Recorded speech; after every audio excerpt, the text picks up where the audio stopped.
Hello, this is Simon Brew. I'm the editor of Film Stories magazine, and a very warm welcome to the Film Stories podcast. You join us just as interviews are ongoing for a replacement host for me for this podcast, and let's listen in on how they're getting on. Under the contract, management can only fire a driver on very specific charges. So, you ever show up late? No. Do you have any moving violations? No. Do you drink on the job? No. You ever hit anybody? On a job? Yeah. I don't think so. All right, then. We don't have nothing to worry about. Come with me. And I show you how deep the rabbit hole goes. And movies that had stories. The story just sucks them in. This is just the beginning. Stories. We would be honored if you would join us. Hello, and a very warm welcome to Film Stories with Simon Brew. I am Simon Brew. As always, that's absolutely everything you need to know about me. The aim of the podcast, though, well, the title gives it away, really. I'm here to talk of the stories of film, and I tend to talk about development stories, production stories, marketing stories, release stories, all those bits and bobs, those factors that go to make the films that we know and love, just that, the films that we know and sometimes love. The movies I tend to choose for this podcast lean more towards the mainstream than anything. They're films I'm interested in or invested in to some degree. I try not to do snark. I try not to punch down. I think it's really hard to make a film, and I really just want to celebrate the people who manage it and the fact that films exist. Without further ado or preamble, let me crack on then with the first of the two films in this episode of Film Stories, only going back a few years to a Martin Scorsese movie that took a long time to come together. Let me play you a clip and I'll come to the story, the other side of this.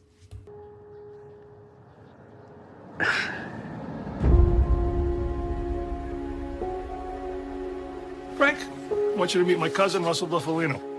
Better watch. There's a lot of tough guys around here. Did he tell you? You're not afraid of tough guys, are you? I didn't think so. I was one of 1,000 working stiffs until I wasn't no more. You got a good friend here. You don't know how good a friend you got. Russell, he took a shine to me right away. After a while, he started giving me little things to do. I know you read a lot of things about me. I just want to say I'm sorry. I know I wasn't a good dad. I know that. I was just trying to protect all of you. From what? You didn't see what I see, what I've been through. A friend of ours is having a little trouble. Friend at the top. Hiya, Frank. This is Jimmy Hoffa. Glad to meet you. Big business and the government is on the attack. You want to be a part of this fight? A part of this history? That then was a clip from 2019's The Irishman, directed by Martin Scorsese from a screenplay by Steven Zaillian based on the book I Heard You Paint Houses by Charles Brandt, starring Robert De Niro, Joe Pesci, Al Pacino, Harvey Keitel, Anna Paquin, Ray Romano, Stephen Graham, Bobby Cannavale, and basically loads and loads and loads of people. And it dates back really, well, conversations on this date back to the 1990s, that following their latest collaboration at that point on 1995's Casino, it was assumed that director Martin Scorsese and actor Robert De Niro would be back together working on a new film soon enough. It was a shorthand for working collaboration. Every director and actor was looking for a Scorsese-De Niro style relationship, but several projects came and went without the pair working together for a good couple of decades, which wasn't actually the plan. It's just the two never really crossed over. Now, there were a couple that were bubbling up, but one name that kept coming around was The Irishman. And as Martin Scorsese would eventually explain to The Guardian, Bob and I had tried for many years to come up with a project. And he said this one actually started about 35 years ago with the idea of the remake of The Bad and the Beautiful and its sequel, 2 Weeks in Another Town. So, different source, but they exhausted that particular approach and didn't find a film there.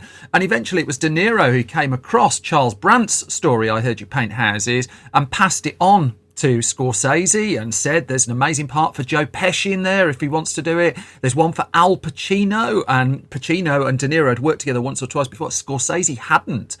And he said, we just knew they were right for it. And then we looked at each other and realised we were meant for this somehow. It's not necessarily a culmination, but a sense of contemplation of where we are near the end of our lives. And so the idea of De Niro and Scorsese working together got moving properly when Charles Brandt's book came out, and that was 2004-ish. It was finally published, and Brandt had interviewed someone who was reportedly close to the mysterious death of Union figure Jimmy Hoffa, a famous figure in American history, perhaps less known here in the UK, although Danny DeVito and Jack Nicholson starred in a Hoffa biopic in the 1990s, which is worth seeking out. So Brandt had conducted interviews and had got new insight into a story of just how and why Jimmy Hoffa disappeared and his ultimate fate. But at the time, De Niro was looking at a different role, that Don Winslow's book, The Winter of Frankie Machine, had bubbled up, that Paramount Pictures had taken an option on it, and the plan was that De Niro would star in that and Scorsese would direct it. But then the book I Heard You Paint Houses entered the equation, and their heads were turned that De Niro was in the midst of researching The Winter of Frankie Machine. He found this other story, he passed that on to Scorsese, and the pair quickly jumped from one to the other. And so in 2007, a formal option was taken on the book, but 2007 was a period where Hollywood was in something of a changing time. That this was the era where if you wanted to make a film out of a certain budget, you needed to send it out with a PG-13 rating in US cinemas, 12A in the UK, because otherwise, conventional wisdom went, you had no chance of making your money back. Now, for a while, Hollywood had basically been inoculated against this by the rise of DVD revenues, but they were peaking in the middle of the noughties and were about to start a downward spiral that would rob Hollywood of a very valuable cash cow, and one that had allowed it to take risks on edgier material. And so with the DVD boom in reverse and the cost of what became The Irishman likely to soar, there were problems here, because the sheer ambition and scope of the story required a big cast. It required characters that would go from their 20s to their 50s, and in the end, even beyond that, on screen in front of our eyes. Now, that was either going to require a ton of technology or a ton of makeup or both, but it was going to be a logistical challenge and a half. But still, the flame of it just kept lightly burning. It never extinguished, but also the project never really caught fire. That lots of people flirted with it, but the price of it and the fact that it didn't really look like a surefire box office winner was enough to dissuade people from putting their pounds into it. Still, by December 2008, it did have one of its runs at heading to cinemas, because it was widely reported at that point that Robert De Niro in December 2008 was going to be playing Frank the Irishman Sheeran. Stephen Zalian, an Oscar winner for adapting Schindler's List, had adapted Charles Brandt's book and turned it into a screenplay. Scorsese was in the midst of finishing up the film Shutter Island with his current muse as well, Leonardo DiCaprio, and the project was very much alive. Well, at least that's what you thought, because then there was another gap of about 12-18 months before we really heard anything else tangible about it. But by the end of 2010, The Irishman was definitely moving forward again. Now a 2011 shoot was being planned. Paramount Pictures was in there. Al Pacino, Joe Pesci and Harvey Keitel were all mooted to join the ensemble, although they hadn't signed on the dotted line at this stage. And then it disappeared again. And so what needed to happen was investment needed to be attracted to the project. But Paramount hadn't let the film go, and there was still interest in and around it. However, they needed other people to put their money where everyone else's mouth was, really. That Paramount had been a pioneer in co-funding big studio movies in the 1990s. That had been the model it had taken through in the decades that followed. And so in an attempt to attract serious investment to the film, in January 2013, there was an infamous, a famous, but let's go with infamous, script reading. Now, this took place at Robert De Niro's Tribeca Film Centre in New York, and Paramount representatives were there. Robert De Niro was there, Al Pacino was there, Joe Pesci was on hand, Martin Scorsese brought them together, and they read through the script that Stephen Zalian had penned, and footage of this has come to light since. But this was always something of a North Star for the project, that investors were there with a view of picking up the rights, and this was a concerted effort to get it off the ground. We will sit in front of you, we will read the whole thing, we will show you the weight of the people involved, and then get your checkbook out. But it didn't yet trigger. There was still these challenges. There was still this thought, how can you get these actors in front of you to de-age on screen. And as every year went by without them making the film, that challenge was exponentially just expanding somewhat. And so from time to time, Pacino would call De Niro to say, is this still happening? He'd say, yeah, it's still happening, but it was going to take a lot more time to do so. In 2013, I mean, the questions kept coming. In 2013, Robert De Niro was promoting the comedy The Family, and he was asked at that point, are you going to be working with Scorsese again? He said, yeah, we're going to be working together on a new gangster film. He didn't explicitly say what that gangster film was, but it was a fair bet it was going to be The Irishman. This is a film that by now had just become a regular shorthand question to ask Scorsese, to ask De Niro every time they had a new project and a press tour come round. But Scorsese's slate was busy as well. It's worth noting that after his Oscar win for The Departed, he was making films like Hugo. He did The Wolf of Wall Street, of course. He planned to make Silence. That was very high up his list of projects to do. And he wanted to do Silence before he did The Irishman. But The Irishman was in the queue. And finally, some more investments started to come towards the movie. And so 2016, this is where the cash started to suddenly flow. The STX, for instance, picked up the rights to the film outside of America for a princely $50 million. That there was a Mexican company, Fabricia de Cine, had offered to put in $100 million into the film. More financiers were circling as well. IM Global, it wanted to pick up some of the rights.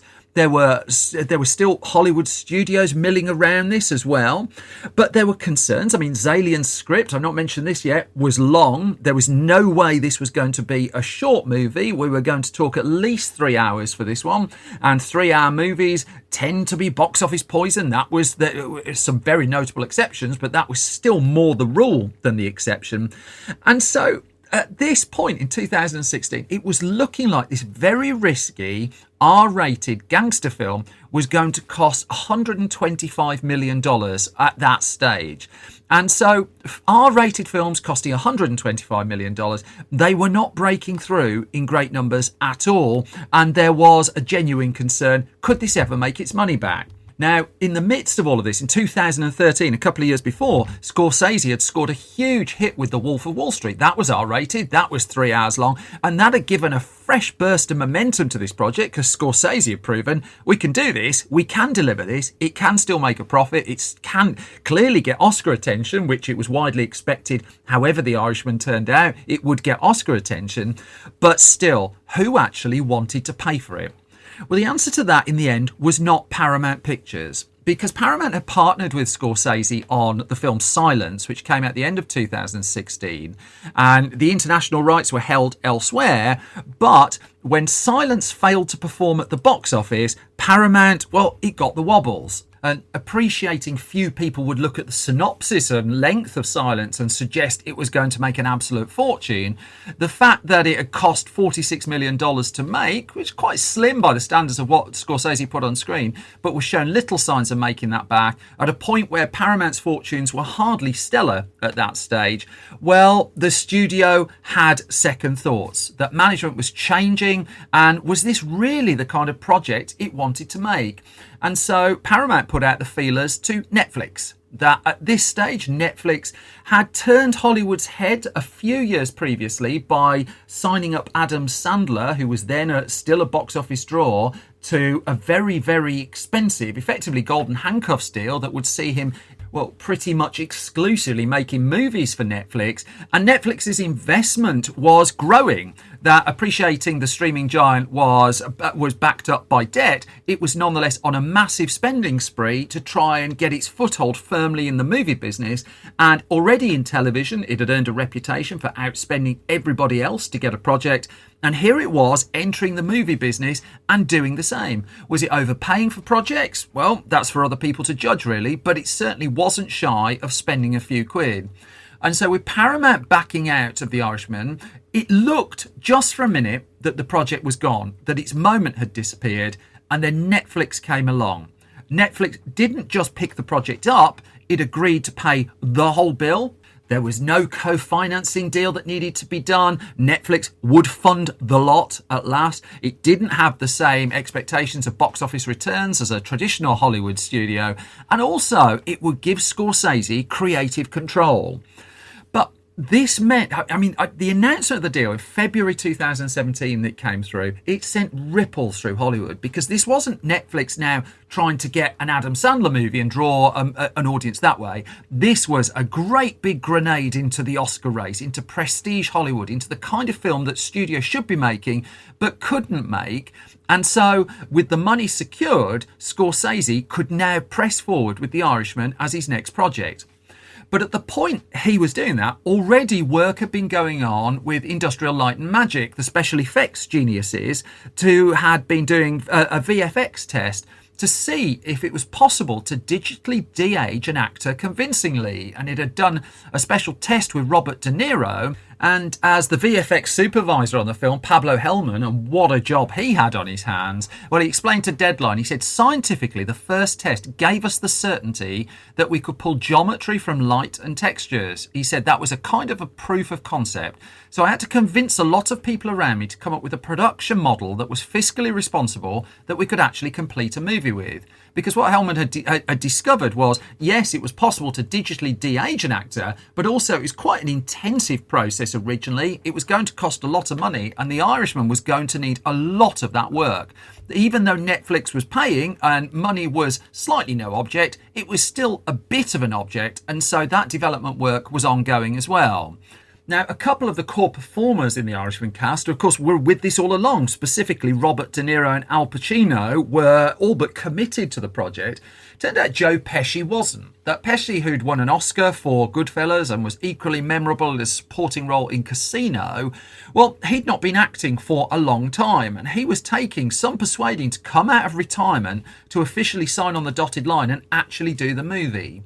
The announcement that he was willing to do so finally came in July 2017, and according to Deadline, by this stage he'd turned the film down some 50 times before finally saying yes to it.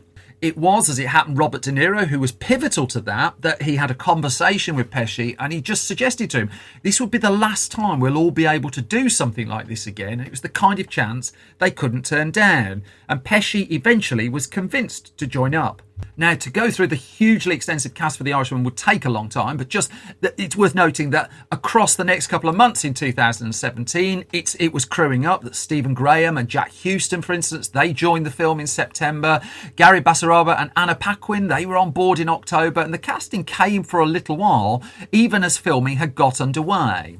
Now, one person who wasn't in the ensemble was Mickey Rourke, and in fact he would give an interview in September 2019, just on the eve of the film's release, to an Italian television programme called Live Non Il D'Urso, where he said he could have been considered for The Irishman, he alleged, had Robert De Niro not refused the collaboration.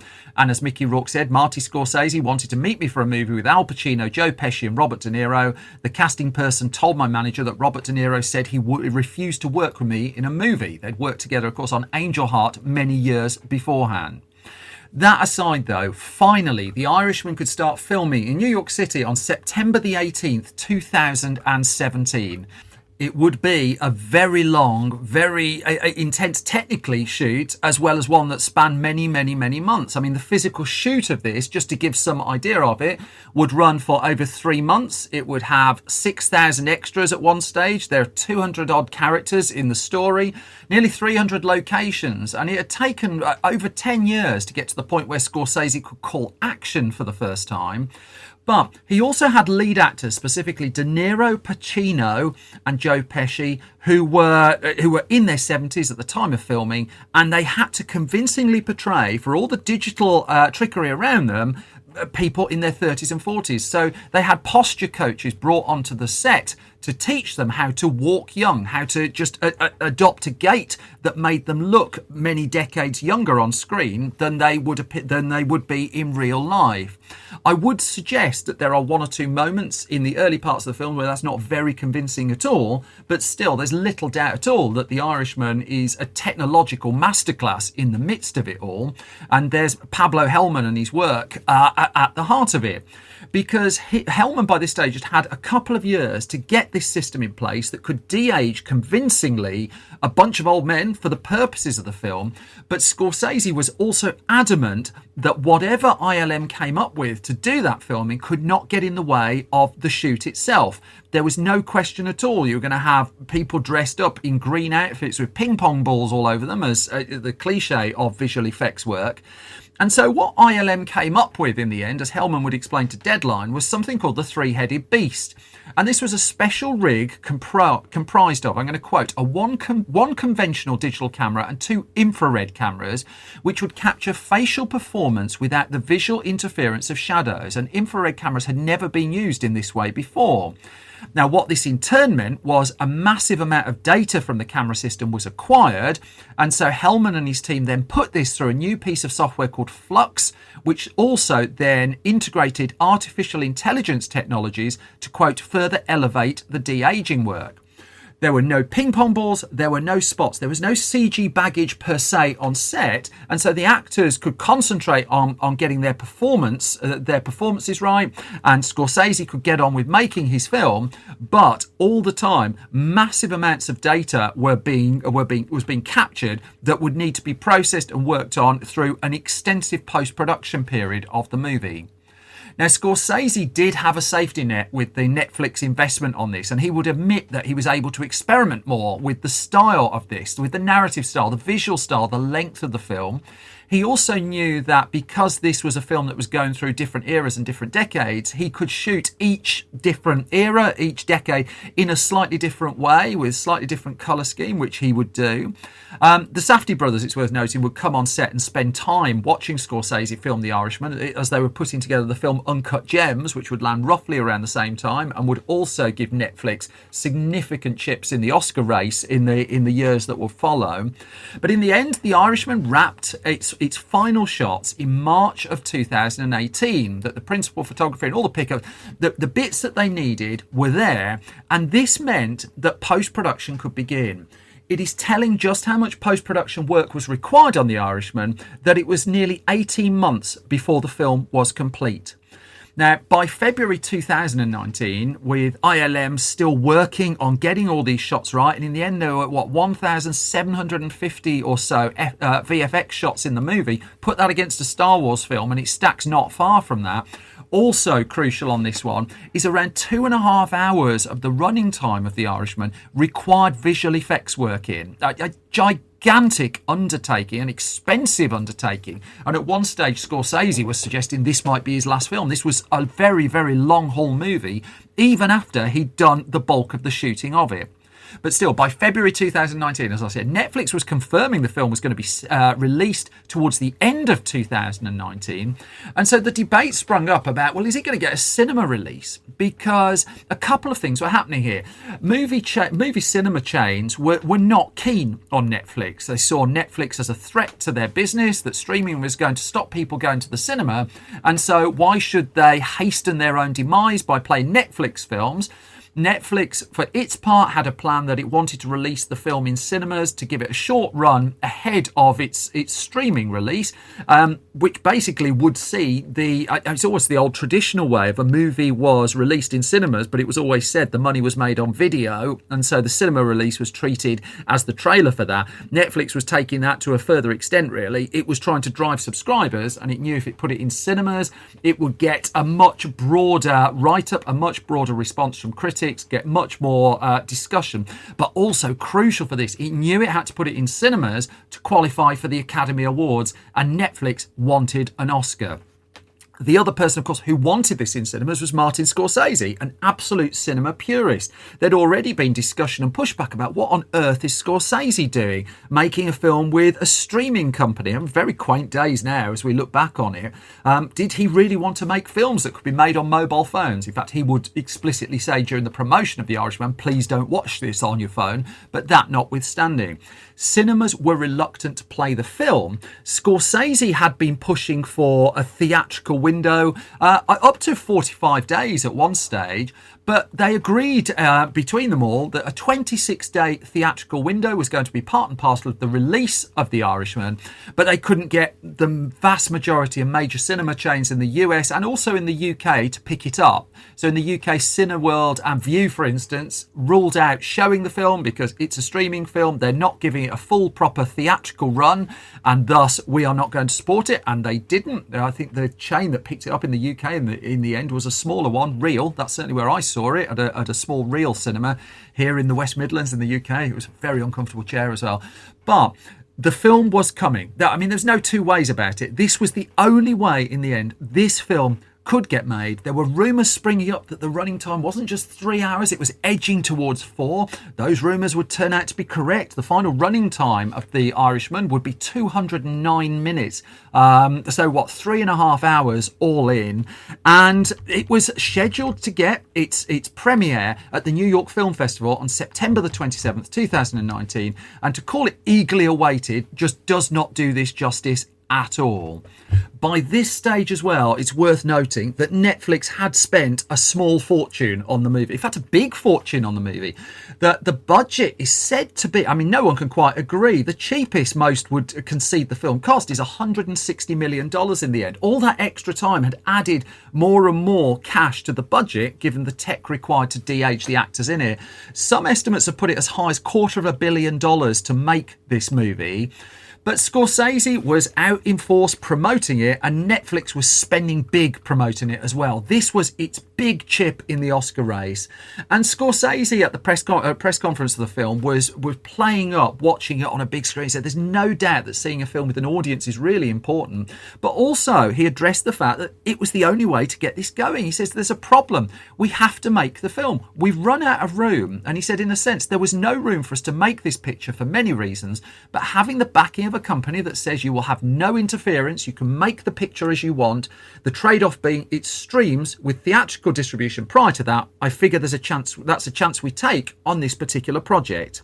Now, it's worth noting that as I talk now in the summer of, just edging into the summer of 2022, Netflix subscriber numbers are dropping, and a story at the Hollywood Reporter suggested that The Irishman is exactly the kind of film that Netflix won't be making going forward as it tries to regain its foothold. But at this moment in time, it was a crucial film for the streamer because also it was moth to light bulb moment that filmmakers realised if they had a commercially tricky film that required a big budget to make, Netflix was interested. I mean, David Fincher signed up with them. Big name stars, big name directors and acclaimed directors, Jane Campion, were signing up with Netflix because they'd let you make your film, they'd give you the budget to do it, and you get final cut on it in some cases as well. The reviews that the film attracted when it came out were at the top end. They were absolutely ecstatic. The film it topped lots of best film of the year lists, or certainly made its appearance in lots of top 10 lists as well. There was a degree of pushback on it, but a kind of feeling that the story to a degree had been told before by Scorsese. They were going over old ground, but also there was a lot of joy in seeing Scorsese and his team on home territory here. And somewhat inevitably in the end, the film got 10 Oscar nominations for its trouble. Now, Netflix had invested hard to make sure it did. Ordinarily, I should note, at this point in a story, I'd go through the box office returns for a film. Pretty much no point here. Barely scraped $10 million worldwide at the box office, but then cinemas wouldn't show it, and Netflix doesn't release box office figures as a rule anyway. But what it was doing was putting $50 million into the promotion of the film around its original release, and that landed in cinemas, a little way after the New York Film Festival debut. Cinemas at the start of November 2019, and then the debut on the streaming service, which was a big day for Netflix, November the 27th. Once it was launched, another $40 million was set aside for the Oscar campaign as well. So in the end, $90 million to promote this film. How many Scorsese movies from the 90s could you make for that amount of money? All of them would be the answer.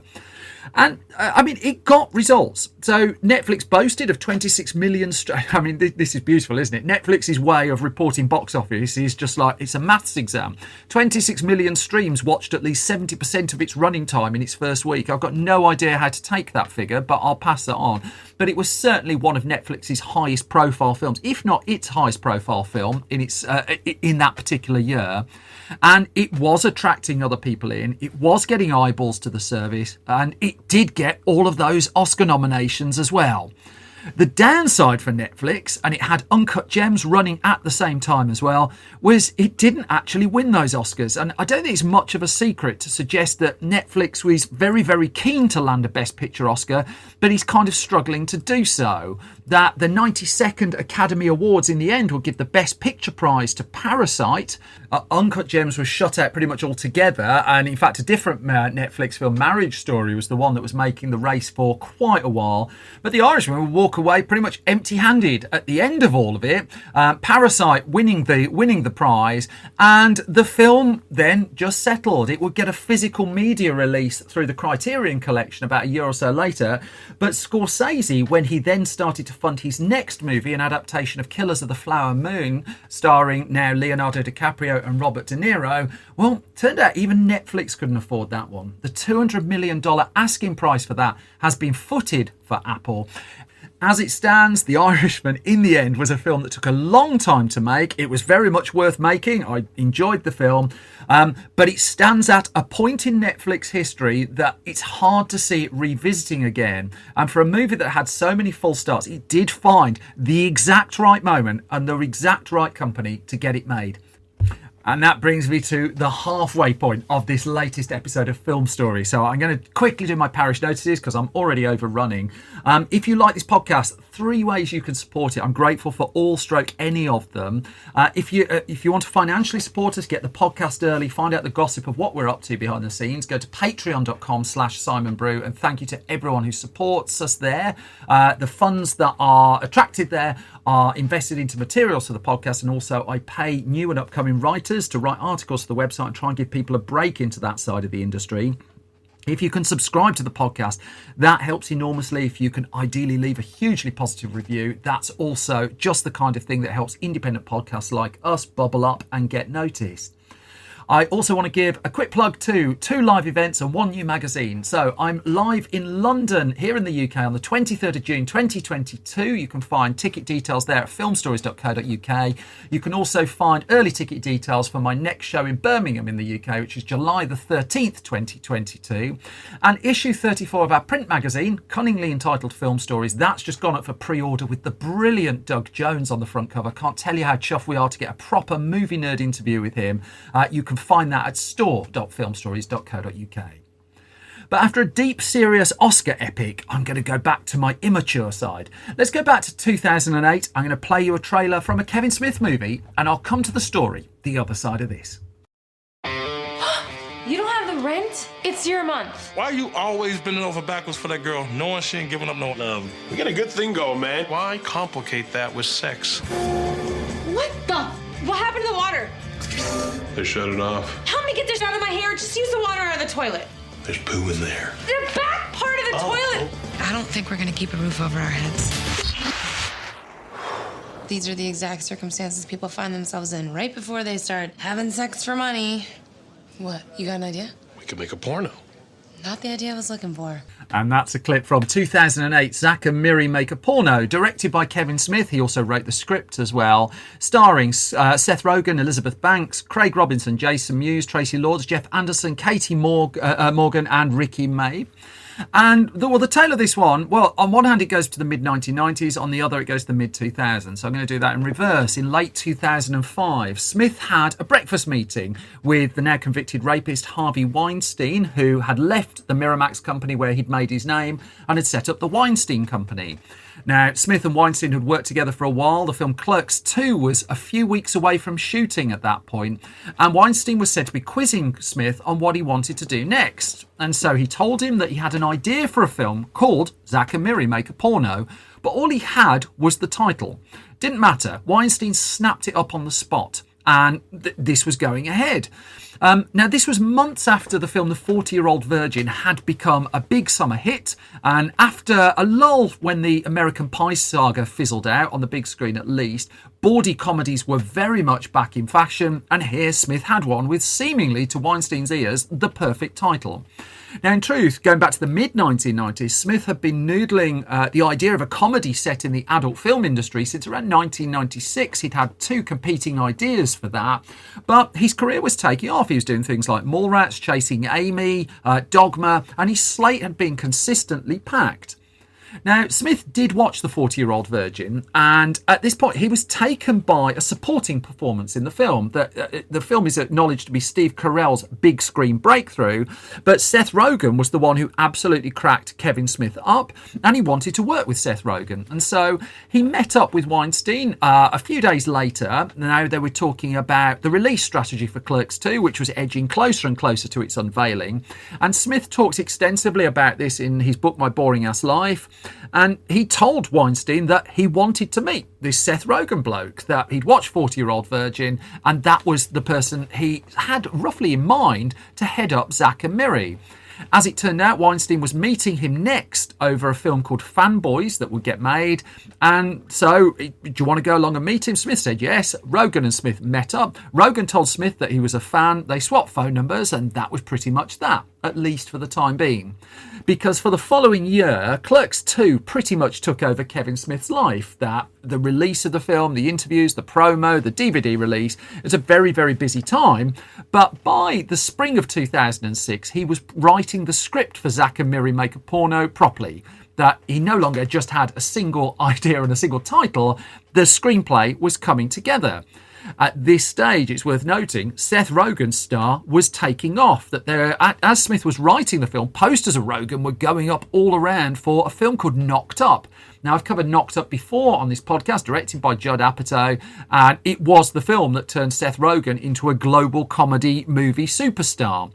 Still, in May 2007, Smith completed a draft, and after tuning it a little bit for a week or two with his producer, Scott Mosier, he sent it over to the Weinsteins.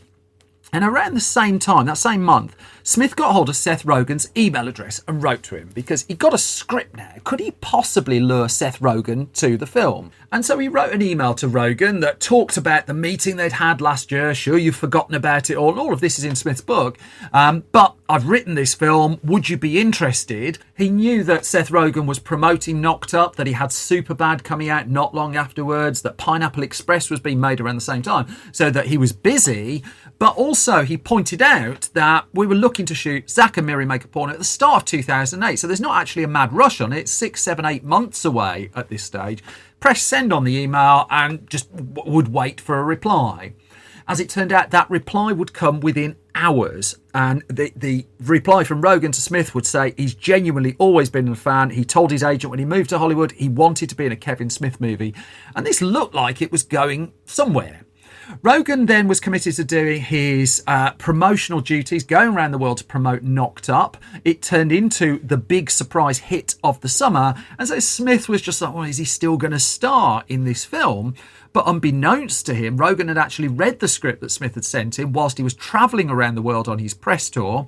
And in July 2007, when Knocked Up released and in the world, he went round to Kevin Smith's house in LA and they talked about the project.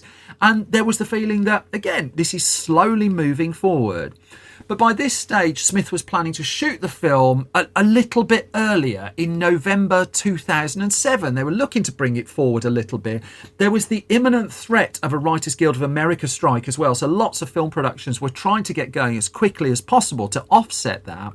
But just as it looked like this might happen, it was Seth Rogen's agents who put on the brakes, because Knocked Up was out, Superbad was about to land, Pineapple Express was in post-production, and Rogen at this stage had just landed the gig of writing and starring in Green Hornet for Sony, his big blockbuster breakthrough that would be. There was a lot of work on and they wanted to buy Seth Rogen some space. And so Zack and Miri was a no-go for 2007.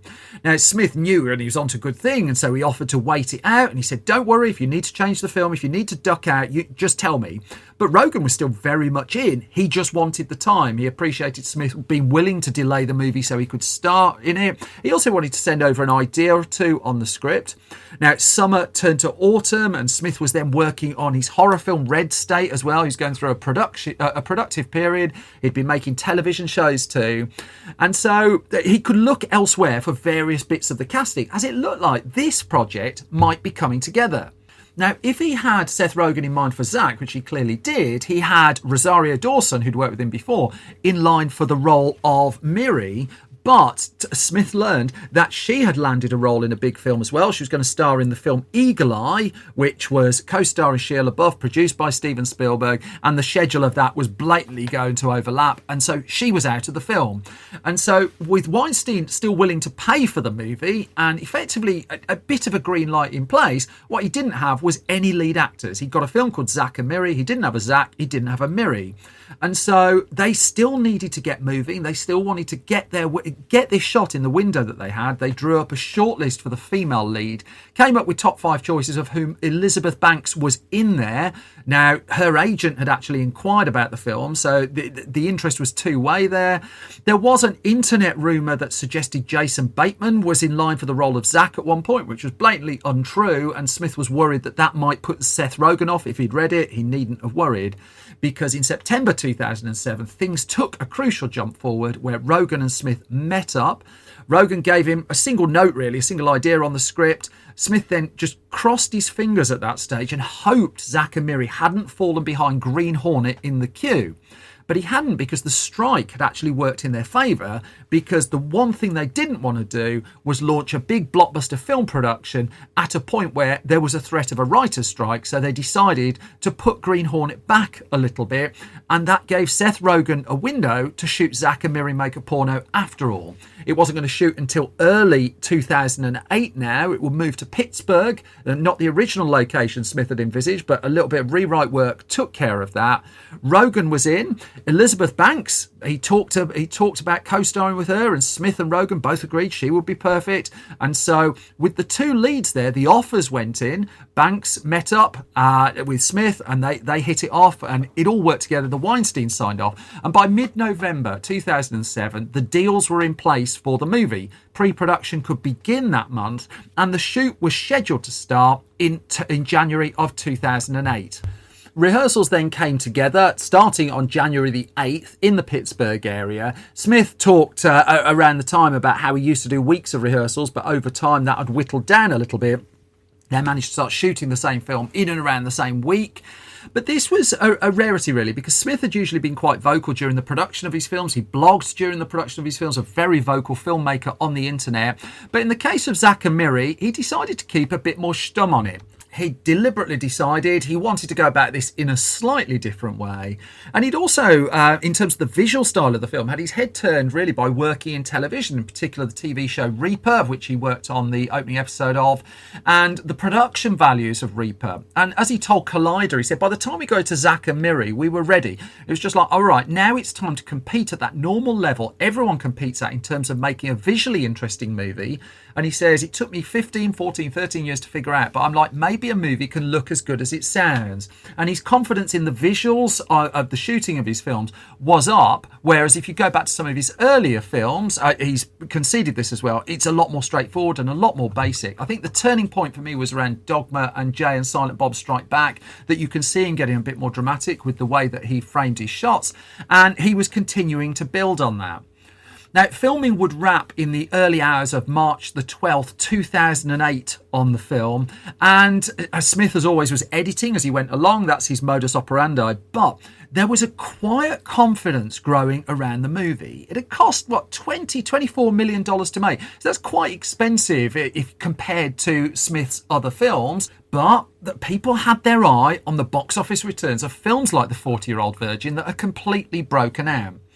Still, ahead of the release, which there was that little bit of confidence towards, there are a couple of fights to have. In particular, and perhaps unsurprisingly, with the Motion Picture Association of America, the MPAA, the ratings board in the US, that gave films NC-17s, Rs, PG-13s, that would allow them to be shown in American cinemas. And so the MPAA just doesn't like nookie. That's pretty well known. It gave the film an NC-17 rating for its sexual content, and the commercial ramification of that would be dramatic. NC-17 rated films in America, where you can't take kids in because kids desperately want to see a film called Zack and Miri Make a Porno, were seen as box office poison. The major cinema chains would refuse to show the movies. In days of old, the big video chains would not take the film either. And so there was a problem, but they appealed the rating in this case. And this process went on for a good month or two. And eventually they were successful. That in August of 2008, Americans were allowed to look at a bit of nookie after all, when it got an R rating without the filmmakers having to make a single cut to the movie to get it. But the problems still weren't sorted, because then there was, how do you promote the film? Now, Smith has a loyal band of followers online, of course, and the first trailer came out and that went down well. But the posters, that was more problematic. For this to be a big hit, it had to go beyond Kevin Smith's traditional audience. And that really was what this was in part a play towards. Now, there was a poster put together that featured Seth Rogen and Elizabeth Banks. How am I going to describe this? Let's just say they were examining the stitches of each other's lower garments of clothing, and that particular poster didn't go down very well. It got an awful lot of pushback, was banned from many places in America, and the marketing department tried to turn this to its advantage by substituting that photo with a stick drawing of Seth Rogen and Elizabeth Banks at a camera, with a line above it that said, "Seth Rogen and Elizabeth Banks made a movie so titillating, we can only show you this drawing. Zack and Miri Make a Porno." Now, even the stick figures would prove to be offensive to some, as it would turn out. Several cities rejected a bus shelter advert in the US that had the word porno in it. Not allowed to have that. 15 different newspapers, many TV stations and cable channels, Fox Sports was one of them, didn't carry ads for the film and refused to do so after complaints from their viewers. And as much as they were bubbling the conversation up here and trying to make good of it, the promotional damage was being done here.